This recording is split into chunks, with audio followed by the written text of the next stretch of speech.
Continuing to connect with generation after generation since first landing on the silver screen back in 1977, Star Wars is the gift that keeps on giving, delivering explosive otherworldly battles, brilliantly fleshing out characters, and forever playing with many an emotion. And one thing at times driving those emotions is a good old dollop of revenge, which is precisely what we're spotlighting here. So with that in mind, I'm Andrew from What Culture Star Wars, and here are the 10 most brutal acts of revenge in Star Wars. Number 10. Vader strikes Obi-Wan down, A New Hope.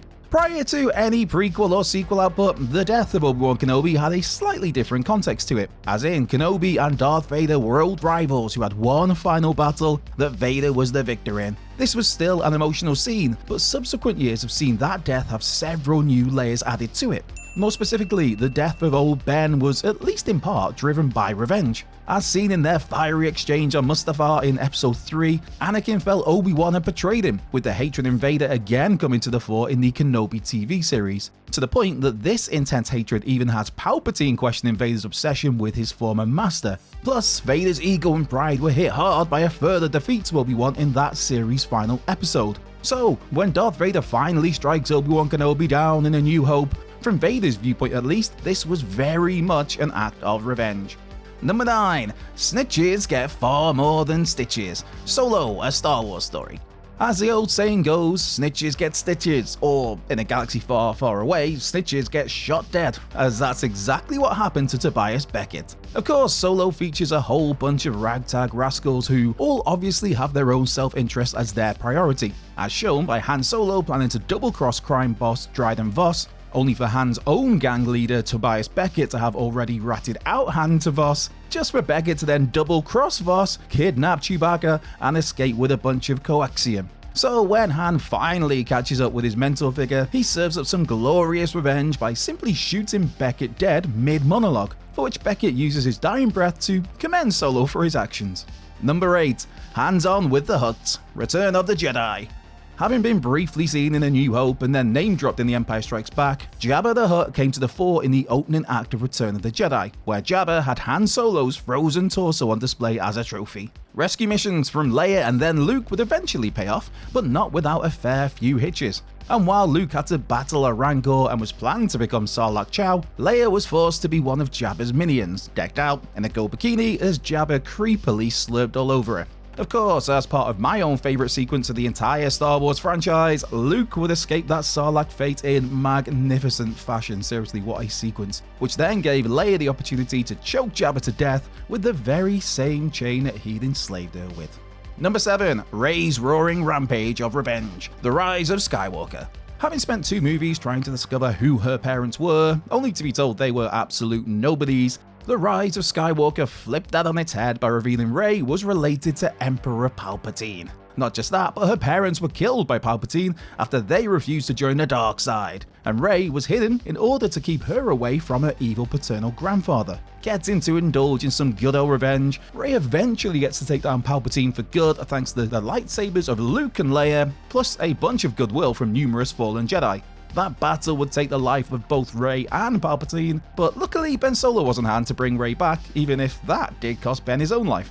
Number 6. Sarlacc Snack, Return of the Jedi. It may have been somewhat accidental, and it may have been played in almost slapstick fashion, but Han Solo sending Boba Fett into the depths of the Sarlacc pit was absolutely an act of revenge. After all, Boba Fett was the one who delivered the frozen in carbonite hand to Jabba the Hutt. So when the blinded Solo knocked Boba to his demise, there was almost a sense of karma to it, with us all left to imagine Fett brutally being slowly digested by the Sarlacc and having a truly terrifying end. Of course, the book of Boba Fett would later show how Boba escaped from the Sarlacc, but not before Fett was disgustingly put through the ringer for a little while.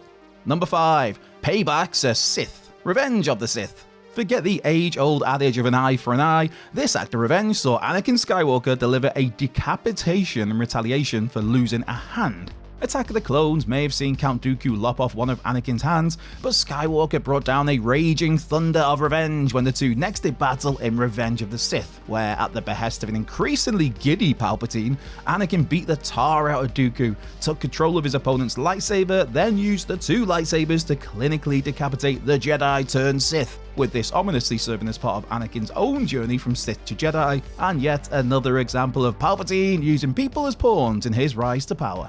Number 4. Darth Maul's demise, the Phantom Menace. While they can be quite preachy at times, the Jedi aren't afraid of getting their hands dirty when the need arises. Case in point, the murder of Darth Maul at the end of Episode 1, where Ewan McGregor's young Obi-Wan Kenobi sliced the Sith in two. Yes, Obi-Wan likely had no choice but to kill Maul, but there was a genuine anger and hatred in the face of young Kenobi as he did so. That anger, of course, due to Obi-Wan having just witnessed the death of his master, Qui-Gon Jinn. Taking out the cocksure Darth Maul in a stunning sequence may have been a necessity, but there was clearly a semblance of revenge at play too. Number 3. Maul's Clone Carnage, The Clone Wars. Speaking of Darth Maul, that Episode 1 death wasn't quite as permanent as we were led to believe, with Maul resurfacing in the Clone Wars, and man was he angry.